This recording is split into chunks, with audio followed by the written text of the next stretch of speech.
I spy with my little eye. A girly I can get cause she don't get too many likes. A curly headed cutie I could turn into my wife. Hate that means forever, ever, hold up, never mind.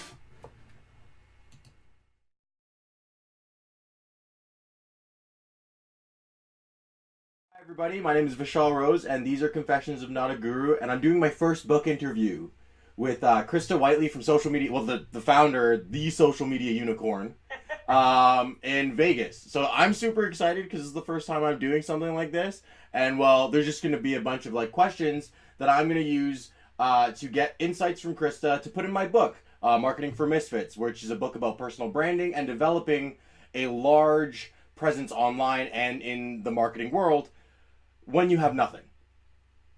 So yeah, hi Krista, how are you?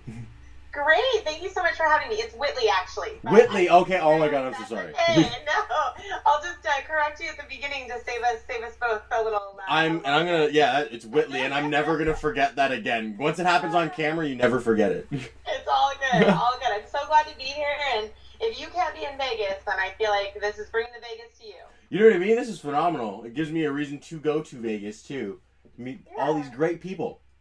Well, the first thing I wanted to ask is what motivates you to be a social media leader in your industry, and why you chose that career.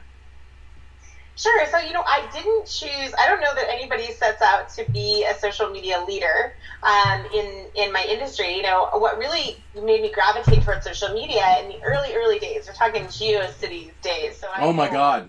I know. And what really gravitated me towards that was, I was really interested in being an entrepreneur. My first venture I had invested in with my own 401k, cashed it out. Oh, wow. I couldn't afford a big fancy ad agency, and I needed to grow and connect with people. I had just moved from fabulous Las Vegas to marry a guy in Edmonton, Alberta, Canada. So I was freezing cold, to tears, and I didn't know anyone. And so social media really became how I connected with people and how I turned someone from being a cold introduction into being kind of a warm lead as far as someone to connect with and get to know. And so for me, social media was a great outlet that just made the world feel a little less intimidating and feel smaller. So you basically just took something that was like your social necessity up in Alberta. I'm actually going to Alberta at the end of the month, so now I'm just kind of like, oh no, so quiet. But yeah, and you took something that you were using for your own social like aptitude and turned it into a business resource. It's phenomenal. Yeah. So for me, I feel like social media at its best has really helped to make the world a closer place. I don't feel like it has actually made it harder to connect with people. The way that I utilize it is by building authentic relationships. The vast majority of my friends that I have on social media are people that eventually I meet in real life. Exactly. That I end up collaborating with on business projects, or, when I find myself in London, again, London doesn't feel so intimidating and scary. When I've got a couple of my social media friends that I've been chatting with. Yeah. Actually, I completely agree, because one of the main reasons why I kept going with social media after being a brand online for my job is because of that reason. It was like anywhere I went, I already had a connection to someone. I had a familiar face when I entered a room, or whenever I was somewhere socially. Social media gave me something to connect with people, and it just always opens the door. And I find people, they let it be distanced, and they let the world be bigger than it actually is. I don't know how you feel about that. Yeah, I think for me, I come from a small town, really small town. And so for me, it's always been about, that same type of growing up, knowing everybody feeling. Yeah. And really wanting to replicate that no matter how big the city or the country that I was in really was. And so for me, I feel like what social media does is amplify everything. It's just amplification. It's amplification for your personality. I'm outgoing and friendly. What you see is what you get, whether it's an interview or whether you're, in my living room. This is just who I am. And I think if you're someone who necessarily prefers to be angry behind a keyboard, well, there are troll communities for you. Oh my goodness. I I was in the gaming community, and that, oh my God, yes. Yeah, you can't demonize the tool. What technology has done is it has given us that amplification tool, that it really isn't that the tool is necessarily inherently bad. I think it's just all things where you involve people can either be really great or really bad. Well, it's how you use it, right? However you use it, what you're gonna get back from it. Like if you're gonna be toxic, you're gonna get toxic back. And you actually touched up on you were talking about your personality and why like what you see is what you get, and I love that because the next question is what qualities most attribute to your personal brand success, and I think you hit it on the head there when you were describing like your personality itself. So I would love you to keep talking about you, actually. Yeah, absolutely. Well, I always felt like, I grew up in a small town. My parents were not entrepreneurs. They spent 35 years at the same high school as a teacher and the same hospital as a nurse. And for me, I remember even feeling at 4 and 5 and 6 years old that I just didn't fit in. I talked fast, walked fast. I was in a rush. I had so much to do, and I just felt like there was so much out there. And I really believed, when they told me you can be anything, you can be president, you can do whatever you want, I believed them. And so I thought, oh gosh, there's so much I need to get going and doing. And so for me, my personality has really been very aggressive about being very fast, about wanting to get things done. I think that's why I'm a fast growth entrepreneur. Really, I hit this amazing, momentum in my career when I just finally embraced that and stopped apologizing. I stopped apologizing to the people who couldn't keep up. I have to slow down sometimes, sure. But by and large, I definitely embrace 99% of my day just being who I am, not apologizing for who that is, sharing those failures very transparently, and, laughing about it. And I feel like, when you're laughing with everyone, you no longer worry that people are laughing at you. And so for me, it's just really been about transparently sharing my life. And there's definitely a part, I feel like there was this huge pressure at one point to just be as transparent as possible and put it all out there. And I remember thinking, oh gosh, because I definitely withhold probably, a good 5 to 10% behind the scenes. Yeah, I feel like you need to. Yeah, those are those moments that are, with my girls. And, those moments with my husband or, with my very closest friends.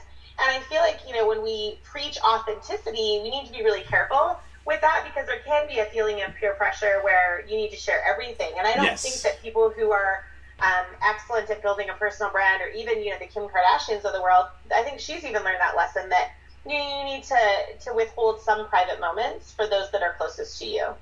Well, yeah, I absolutely agree. That's a really good point there of like knowing the difference between authenticity and oversharing. Like you know what I mean? Like I feel like a lot of people don't understand that like if you're going to be a personal brand and not just a person on the internet, there's a standpoint of your content, of your voice that like, you know what, if you're on the toilet doing something you shouldn't, don't tweet about it. Like don't.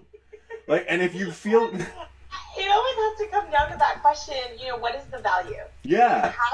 How is this making the world a better place? Exactly. And, certainly authenticity, sharing those failures, embracing when I've fallen flat on my face. It isn't necessarily in the muck of, when I'm down in the ditch and telling people how miserable I am, but it's the bouncing back and dusting yourself off. And that authenticity, I think, is what inspires others to lead their best life.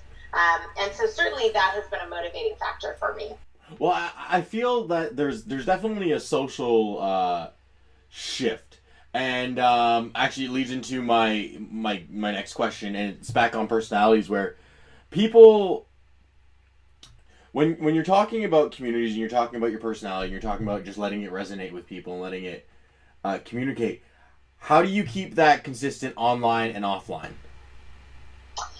Well, for me, I always say the best experience I ever had was I was a cheerleader for my dad's football team. We were terrible. We were 60-0 in the winter, small town. I mean, we got our asses kicked. And when your dad's the head coach of the football team, you can't very well just fail. Oh, you got to be all in. Sit there. Oh, God. No, pom-poms, short skirt, the whole deal. Everything. It's an option. And so for me, being, that positive, Friday after Friday, and this is the kind of small town where everything closes down for football. I can only imagine. So for me, I feel like the best training I ever received, and it's still in my email signature today, is I'm a former cheerleader. At the end of the day, that amazing optimism, that belief that you can continue to go on and inspire others, no matter, how bad things have ever been. Really, my best training has hands down been that cheerleader aspect. And so for me, whether I'm getting up on stage to go give a keynote speech, or if I'm one-on-one meeting with someone, or if it's in an interview, or if it's online with Twitter, I always ask myself, am I leading with positivity? Am I leading with that 16-year-old, girl where we were down 60 points in a football game? Yeah. And I would think to myself, would she be very proud of me? And I got to tell you, it's a question that I ask myself often. Like, would my 16-year-old self be proud of who I am today as an adult? And so, I tend to think most days she'd be pretty impressed with me. So that's how I maintain that authenticity, is just, who am I as an authentic person? Am I living those core values?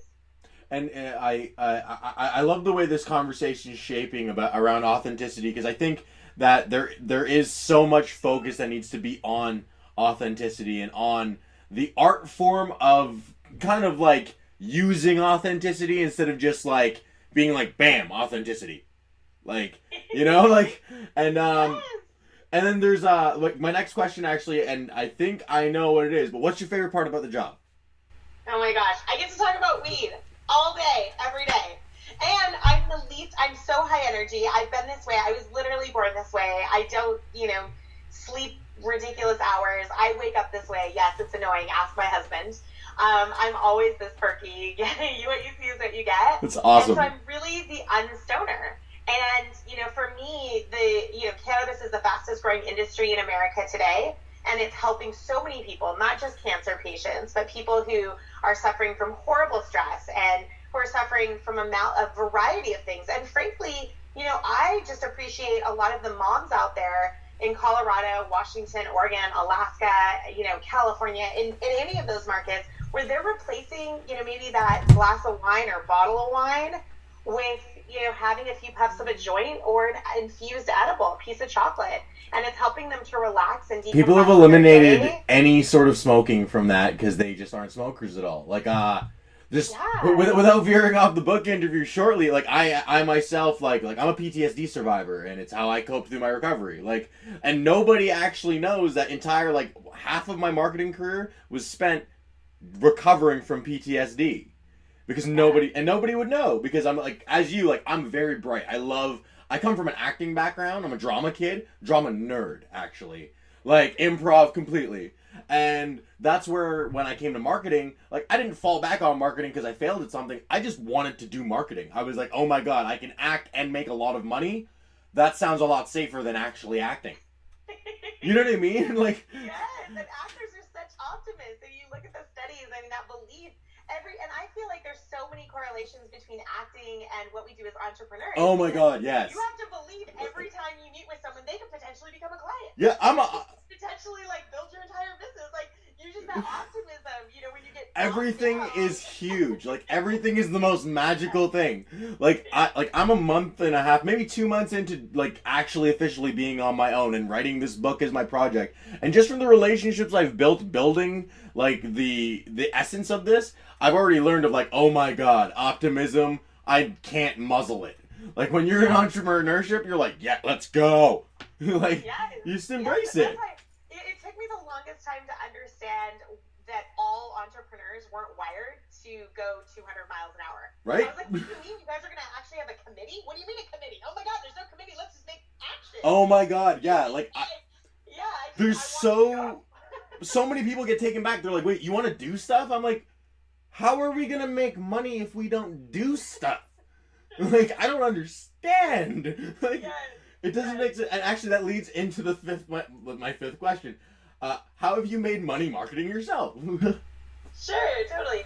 Well, I mean, obviously, I started Social Media Unicorn as one unicorn with a dream. My laptop on my, in my living room, thinking, okay, I'm going to do what I want to do. And that has grown now to having unicorns in 6 different markets. So we've got unicorns on the ground in Seattle, Denver, Las Vegas, Phoenix. Oh, wow. Yeah. So Very exciting. In addition to that, of course, I have built a couple of different THC-infused products. And over the years, I mean, I've done everything from create a line of dog shampoos that have my face on the side of it, to, the THC products that I'm doing now that are clearly for humans.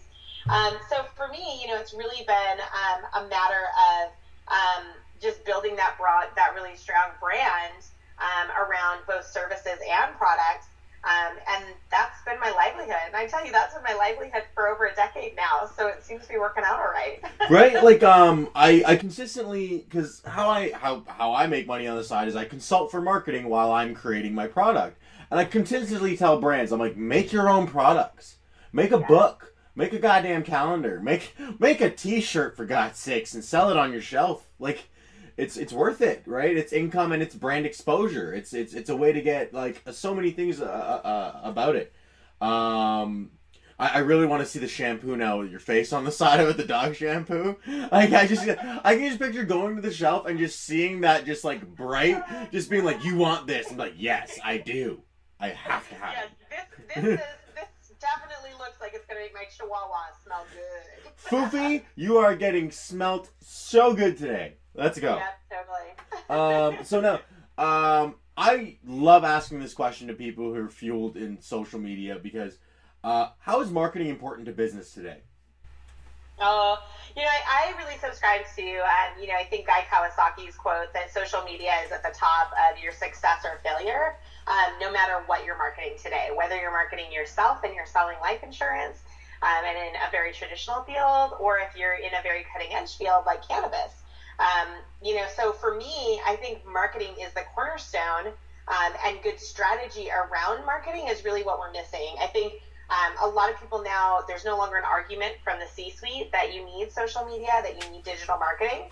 But I think what they're missing is those valuable KPIs. And for me, because I've always been an entrepreneur who's always grown everything with my own money, I didn't have investors or, I didn't come from a bunch of money. I've always looked at really what the ROI was. So it wasn't an option for me to have Twitter and a hug because I couldn't afford Twitter and a hug.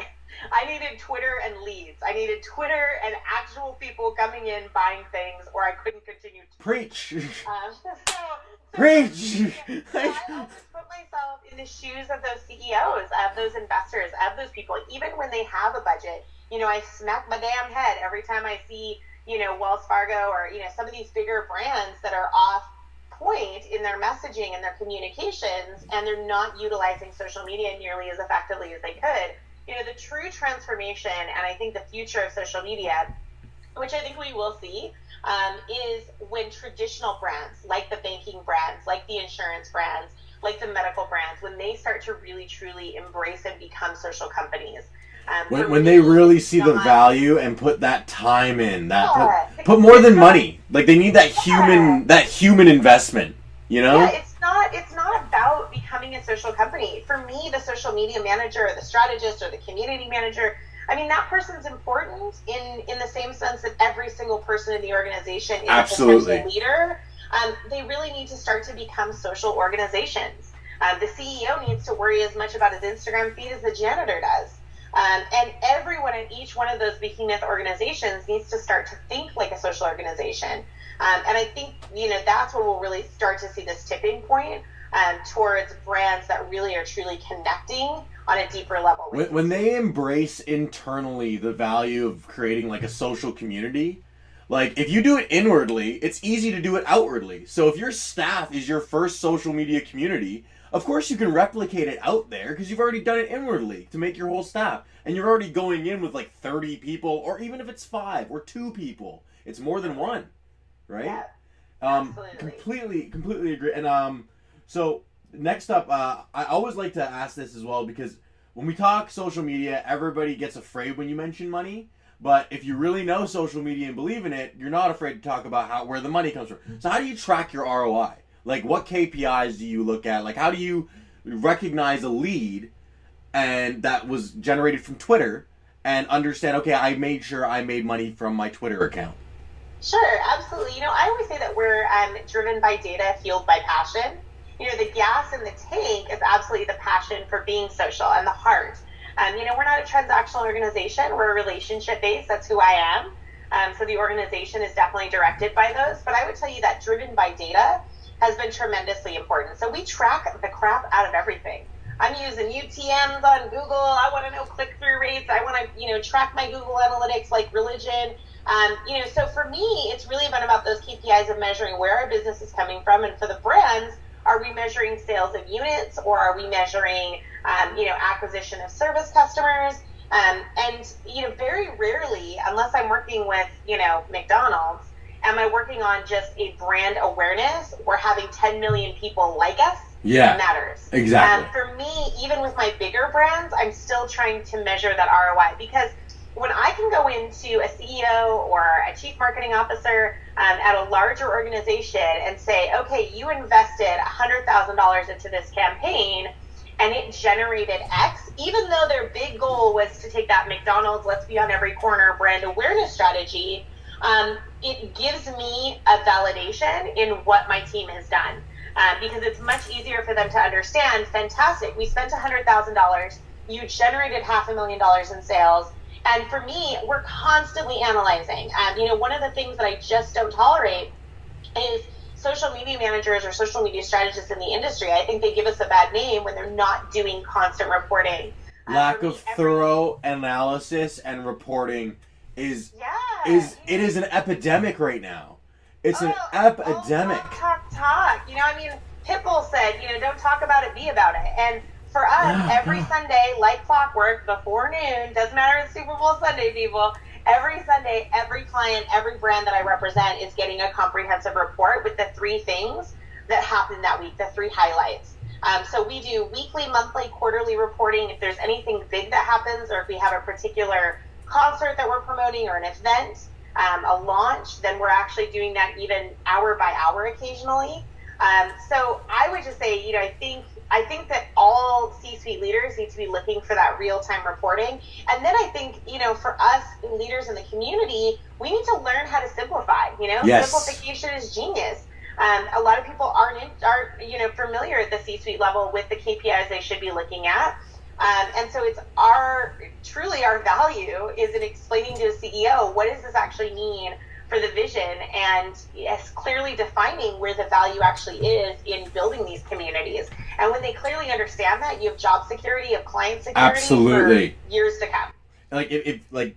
I completely agree there on that final point, because I find a lot of us a lot of social media managers get caught up in the numbers that they see the big brands chasing, because the big brands are paying for awareness. They don't understand that on the lower level, you're talking money. So you need to understand that you have to turn the data that you're analyzing and communicate it clearly to your clients. Your clients they're not there to analyze data. They're paying you to analyze the data and communicate it clearly back to them. Right? And it's about using what our careers are. We're communicators by a trade. We just can't forget that not everybody knows as much about the data or knows what it means. Right? They don't need to. They're busy doing other great things because they have their own specialties. Yeah, absolutely. And I just wanted to wrap up this with where was this? What was your I was like, where am I here? I was like, what? What was your moment? What made you step out of the shadows and into the spotlight as a personal brand? I want to hear what made you just go, okay, I'm gonna do this. So I would say, really my moment from a personal brand standpoint came actually, my first company, I had really built a strong brand around myself as the star of the company. And it was actually a friend of mine who'd had a traditional ad agency for many years. He said, I think that it's high time that you thought bigger than that and made the stars the other people in your life, the consumers, the, employees. And this was early days, before corporate culture was even a thing, or Tony Hsieh had written a book about it. That really transformed. I realized that my personal brand and really my mission in life was that the world needs more people doing what they do best. And what I do best is helping people to identify that and then amplify the crap out of that for them. And so for me, it's really not been about building a very egotistical brand that makes me feel important. It's been about shining the light on others And I feel like a rising tide floats all boats. When you're able to uplift other people, it is just such a shining, living example of who you are as a personal brand. And so that has been transformative for me. That is wonderful. That is so wonderful. It's knowing your purpose in this big old business world, or even just the world in general. Just knowing your purpose, it directs you and it shows you your success in a larger way than any other capacity. And it's the same thing of like, I'm a born talker. I love learning things about people and extracting information. So that's why I love to talk to people and write it down. And it's the same with like amplifying things. If everybody's comfortable about their purpose and communicates it to one another, we can work together to make big things happen. Absolutely. You know what I mean? Absolutely. So Krista, I am so appreciative of you coming on. I'm gonna name this segment, and I'm sure figure it out. I totally. Once I designed the interview and sent it to you, I was like, you know what? This is gonna turn into a segment on the YouTube channel. This is what we're doing now. Oh, I'm so glad. Good. Well, let me know, and I'm happy to share it. I'm so appreciative of that as well. Why don't you go ahead? I would like to give you like the floor for 30 seconds to tell everybody about like your brands on like your networks and such, instead of me trying to butcher it. Why don't you do it? Because we're having on video. Sure. So I'm Krista Whitley. I'm the founder of Social Media Unicorn, and we are a full-service digital and traditional marketing agency that exclusively works with cannabis brands worldwide. And we help them with everything from sales and service to packaging and brand creation. So reach out to me anytime. Of course, I also have my own cannabis brands as well, which is very exciting. Follow me at Social Krista, Krista, and I would love to connect with all of you. Thank you so much for watching, and thanks for having me, Vishal. Wonderful. Thank you guys so much for tuning in, and I'm sure we will see Krista again at some point in time. Now let me stop.